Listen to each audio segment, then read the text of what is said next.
dear all, our today's topic is myths that made us, which is lesson number 22 from your GK book.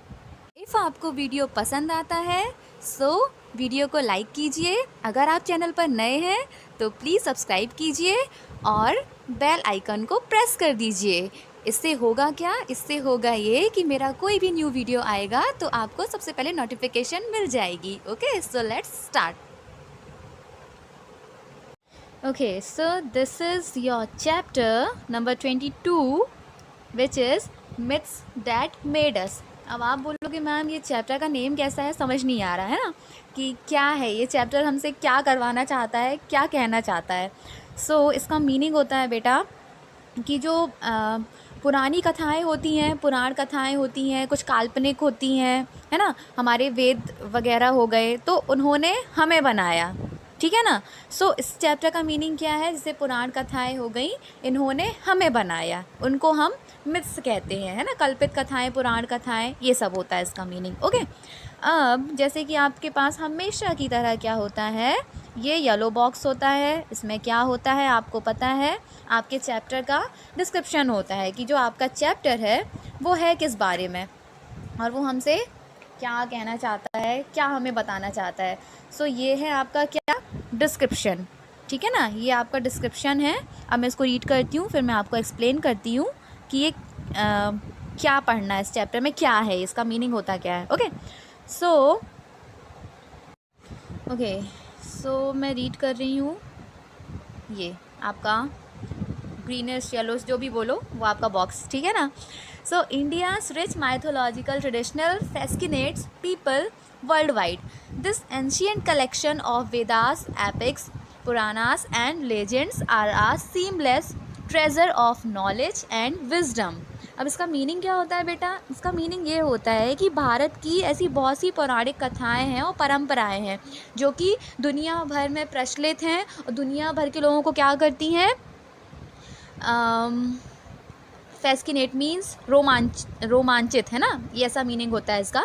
So attract करती हैं, रोमांचित करती हैं। जो हमारे भारत की बहुत सी पौराणिक परंपराएं हैं ये दुनिया भर में फेमस हैं, ठीक है ना, लाइक वेदों, महाकाव्यों, ठीक है, जो आपकी नेक्स्ट लाइन में लिखा हुआ है, Veda epics, Puranas and legend are a seamless. तो इसमें क्या, जितने भी वेद हैं, महाकाव्य हैं, पुराण हैं और जो इनके अंदर क्या है, जिनके बारे में बातें की गई हैं, जो इनके अंदर लेजेंड है, ठीक है, तो वो क्या है, सीमलेस है ना। इन्होंने क्या, इनका जो पुराना ज्ञान का कलेक्शन है, नॉलेज का कलेक्शन, और उस नॉलेज का एक ख़जाना है, ठीक है ना। इसमें क्या है कि वेद, महाकाव्य, पुराण, ये सब चीज़ें हो गई, तो ये क्या है, इनका पुराना एकदम कलेक्शन है, नॉलेज का कलेक्शन है और नॉलेज, इनके बारे में, इनके नॉलेज का क्या है, ख़जाना है, ट्रेज़र है, ठीक है ना। सो ये सब हमें क्या पढ़ना है, इस चैप्टर में पढ़ना है। अब ये चैप्टर आपको टिक द करेक्ट आंसर के फॉर्म में दिया है, तो जस्ट क्या करना है, हमारे पास एक क्वेश्चन है,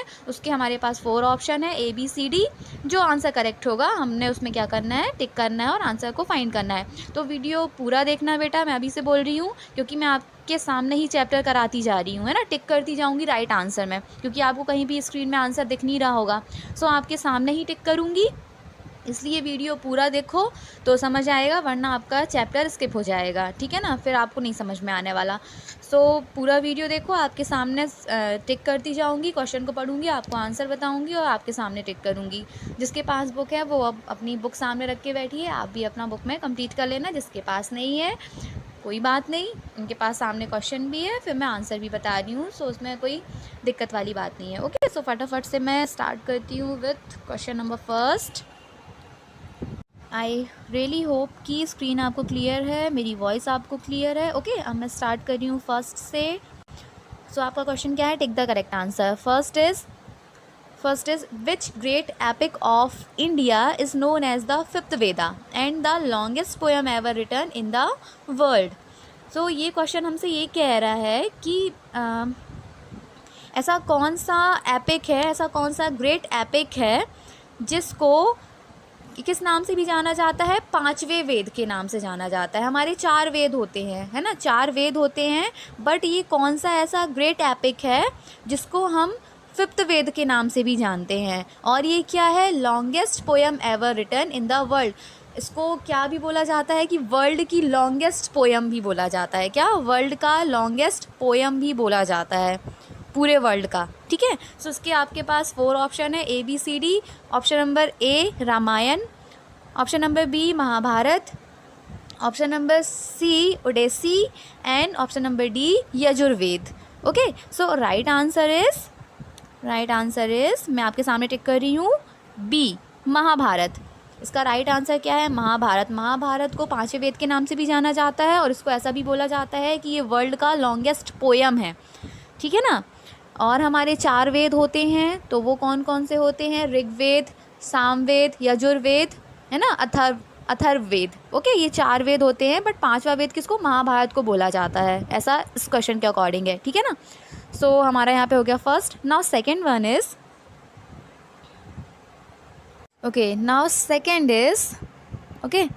traditionally the authorship of Ramayana is attributed to. That means कि पारंपरिक रूप से रामायण को लिखने का श्रेय, क्रेडिट किसको दिया जाता है। ठीक है, किसने पारंपरिक रूप से रामायण लिखने का क्रेडिट पाया है। सो 4 ऑप्शन है आपके पास, sage Vyasa, option number A sage Vyas, option number B sage Valmiki, option number C sage Kanva, option number D sage Vishwamitra.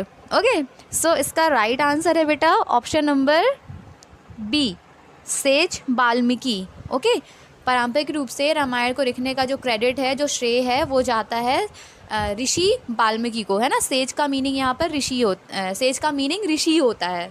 ठीक है, सो ऋषि वाल्मीकि को रामायण लिखने का श्रेय दिया जाता है। ओके, ऐसा उन्होंने रामायण लिखी थी, किसने, वाल्मीकि जी ने। Okay, now third one is third question क्या बोल रहा है आपसे, Vedas are very ancient, the 4 Vedas are Rigveda, Yajurveda, Samaveda and. Okay, so इस क्वेश्चन में ये क्वेश्चन आपसे ये पूछ रहा है कि जो वेद होते हैं, 4 वेद होते हैं, ठीक है, ये बहुत पुराने हैं, बहुत प्राचीन है, बहुत पुराने हैं। तो ये 4 होते हैं। ठीक है, फर्स्ट होता है ऋग्वेद, सेकंड होता है यजुर्वेद, थर्ड सामवेद एंड फिर यहाँ पर ब्लैंक है ना। उसके अलावा चौथा वेद कौन सा होता है। Okay, so option number A क्या है, Ayurveda, option number B Somaveda, option number C Atharvaveda, option number D नित्यवेद।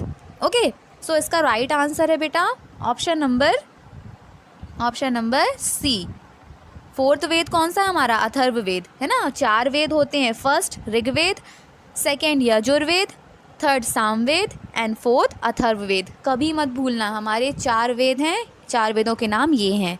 ठीक है ना। सो इस क्वेश्चन का राइट आंसर क्या है, अथर्ववेद। चौथा वेद हमारा अथर्ववेद है। Okay, now question number 4। Okay, now fourth question क्या है, ancient Tamil literature is known by the name. जो पुराना तमिल साहित्य के नाम से जाना जाता है, प्राचीन तमिल साहित्य के नाम से जाना जाता है, वो क्या नाम है। जो प्राचीन तमिल साहित्य है वो किस नाम से जाना जाता है ना। इसके लिए भी आपके पास 4 ऑप्शन है। Option number A Sangam literature, option number B Thaimozhi literature, option number C Tamilagam literature and option number D Pattu literature, है ना। थोड़ा पट्टू लिटरेचर। ओके, बहुत अजीब से नेम है ना। सो इसका राइट आंसर क्या होगा, इसका राइट आंसर है ए Sangam literature. Option number A है इसका राइट आंसर, संगम लिटरेचर, है ना। ओके, सो ये हो गया आपका 4th क्वेश्चन, है ना।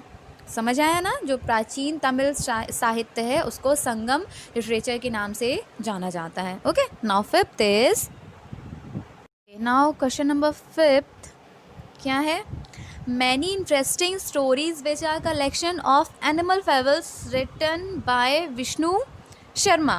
ओके, सो ऐसी बहुत सी स्टोरीज़ हैं जो कि कैसा कलेक्शन है, एनिमल फेबल्स का कलेक्शन है। उनको किसने लिखा है, विष्णु शर्मा ने लिखा है। ठीक है, सो वो जो कलेक्शन हुआ है ना स्टोरीज़ का, उसको किस नाम से जानते हैं हम। तो हमारे पास 4 ऑप्शन है। ऑप्शन नंबर ए है Brihat Katha, option number B Purana Katha, option number C Panchatantra and D कथाया मामा। ओके, कथाए मामा। सो बहुत डिफ़िकल्ट से नेम है ना। सो ये जो क्वेश्चन है ये आपसे पूछ रहा है कि जो एनिमल फेबल्स का स्टोरीज़ का जो कलेक्शन है, बहुत इंटरेस्टिंग स्टोरीज़ है बेटा, जो कि विष्णु शर्मा ने लिखी हैं। किसने? विष्णु शर्मा ने लिखी है। ओके, उनके कलेक्शन को किस नाम से जाना जाता है? तो आपका राइट आंसर है option number C Panchatantra. Option number C Panchatantra. Okay, सुना होगा शायद आप लोगों ने कि पंचतंत्र की कहानियाँ, है ना, वो विष्णु शर्मा ने लिखी हैं वो कहानियाँ। सो जो कि पंचतंत्र में इनका कलेक्शन है। ओके ओके, यहाँ पे आपका 5th हो गया। Now 6 is okay. So question number 6 is in the dash Krishna explains to Arjun his duties as a warrior and prince and elaborate and on different Vedantic philosophies with examples। तो बेटा ये जो इसका मैं आपको ऐसे ही बता देती हूँ क्या है ये। जब महाभारत, मुझे नहीं पता आप में से कितने बच्चों ने देखी होगी, तो उसमें क्या होता है जब युद्ध होना होता है ना, और अर्जुन को क्या अपने ही रिलेटिव्स के साथ क्या युद्ध करना होता है, और जब वो युद्ध होना रहता है तो अर्जुन क्या होते हैं कि वो हिचकिचाने लगते हैं। उनको लगता है मैं कैसे अपने लोगों को मारूंगा, कैसे अपने लोगों के ऊपर अटैक करूंगा, कैसे खुद के रिलेटिव्स के साथ मैं युद्ध करूंगा, ऐसा कैसे मैं कर सकता हूं। तो कृष्ण जी ने उनको उनकी ड्यूटी समझाई थी as a warrior, as a prince, कि तुम्हारे लिए क्या सही है। उनको ज्ञान दिया था जिसको क्या कहते हैं, गीता का ज्ञान कहते हैं। कृष्ण जी ने अर्जुन को समझाया था, है ना, युद्ध के दौरान ही समझाया था, क्योंकि उनको अपने ही रिश्तेदारों को मारना था, और जो कि बहुत ही क्लोज़ थे उनके, है ना, उनके दादा, बड़े पापा, ये सब चीज़ अर्जुन के, तो वो नहीं कर पा रहे थे। फिर कृष्ण जी ने उनको ज्ञान दिया, गीता का ज्ञान दिया। तो वो वही इस क्वेश्चन में पूछ रहा है कि किस चीज़ में मतलब कृष्ण जी ने किस चीज़ का उनको ज्ञान दिया था, है ना। सो ऑप्शन नंबर ए है भागवत गीता, और जो उनने बताया, उनको समझाया, वो किस चीज़ के अंदर है, ठीक है। सो ऑप्शन नंबर ए क्या है आपका? Bhagavad Gita, B Vishnu Purana, C Mahabharata and D Arjun Vijaya. So बेटा जैसे कि मैं अभी मेरे मुंह से क्या निकला, गीता का ज्ञान, है ना। सो भागवत गीता, इसका राइट आंसर क्या है? भागवत गीता। भागवत गीता में ही ये ज्ञान है जो कि कृष्ण जी ने अर्जुन को समझाया था कि क्या चीज़ें कैसी है, जिसको गीता का ज्ञान भी बोलते हैं। और वो जो भी उन्होंने कृष्ण जी ने अर्जुन को समझाया था वो कहाँ है? वो भागवत गीता में है। सो 6 का आंसर क्या है? Bhagavad Gita. Okay, now last one is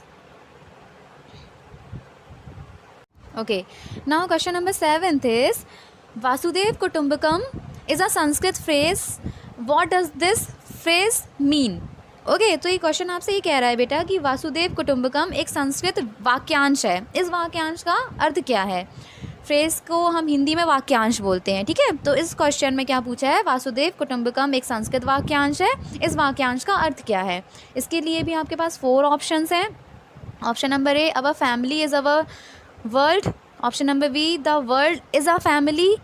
option number C, love both your family and the world. And option number D, God bless your family. So इस वाक्यांश का मीनिंग क्या है जो कि संस्कृत में लिखा हुआ है? ये संस्कृत आपको पढ़ के लग ही रहा होगा ना कि ये संस्कृत का ही वर्ड है। वासुदेव कुटुंबकम संस्कृत का वर्ड है ना। सो इसका मीनिंग क्या है? सो राइट आंसर इज़, इसका राइट आंसर है the world is a family. इसका मीनिंग है the world is a family, ठीक है। पूरा वर्ल्ड एक परिवार है ना। The world is a family.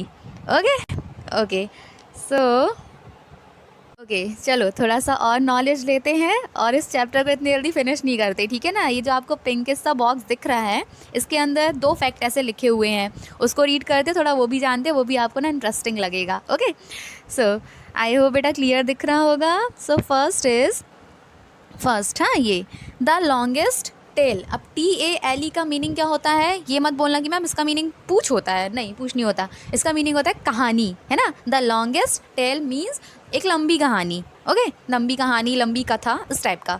अब इसके क्या लिखा है इसमें? The Mahabharata is the longest epic poem known and has been described as the longest poem ever written. Its longest version consist of over 20 lakh है ना, 20 lakh individual words, lines and long prose passage at about 1.8 million words in total. The Mahabharata is roughly about 4 times the length of the Ramayan. Okay, अब इसका meaning देखो क्या होता है। इसका meaning ये है कि जो महाभारत है एक बहुत ही लंबा महाकाव्य कविता के रूप में जाना जाता है। ठीक है, जो महाभारत है वो बहुत ही लंबी महाकाव्य कविता के रूप में जाना जाता है और इसको अब तक की सबसे लंबी कविता कहा जाता है। महाभारत को अब तक की सबसे लंबी कविता कहा जाता है। ठीक है, इस रूप में वर्णित किया गया है। ओके, सबसे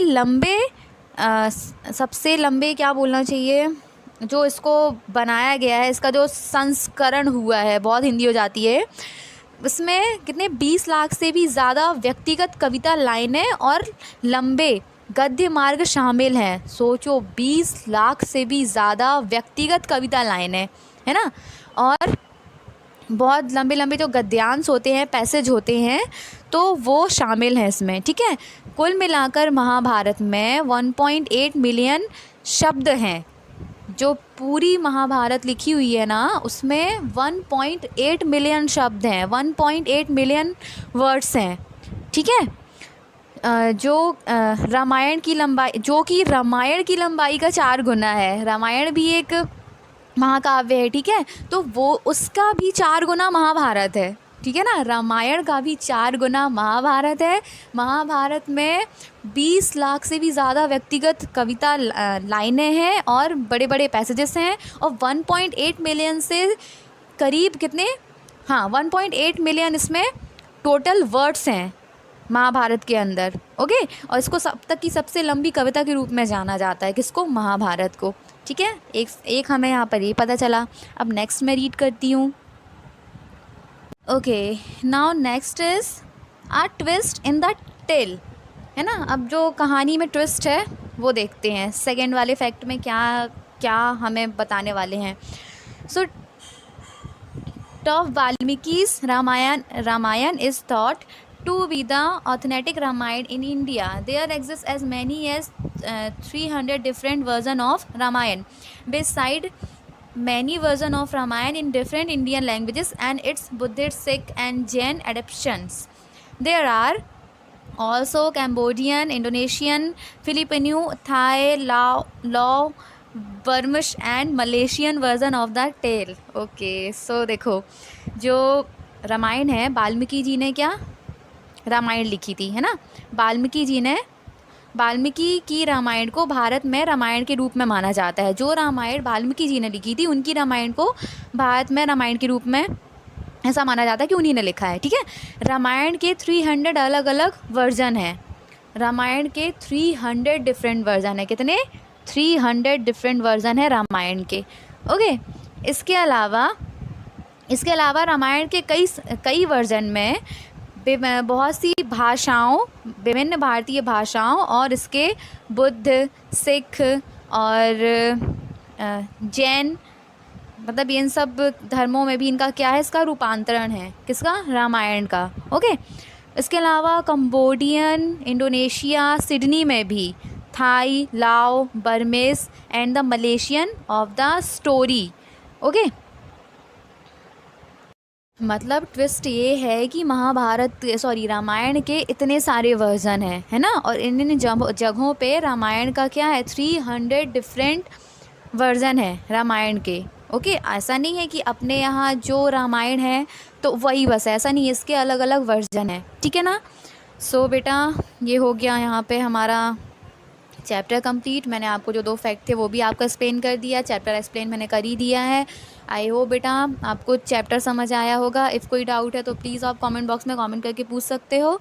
ओके, वीडियो बहुत ज़्यादा लॉन्ग हो गई है, I know, but please video पूरा देखना। ओके, तो आपको नॉलेज मिलेगा। ओके, ऐसे स्किप नहीं करना बीच में।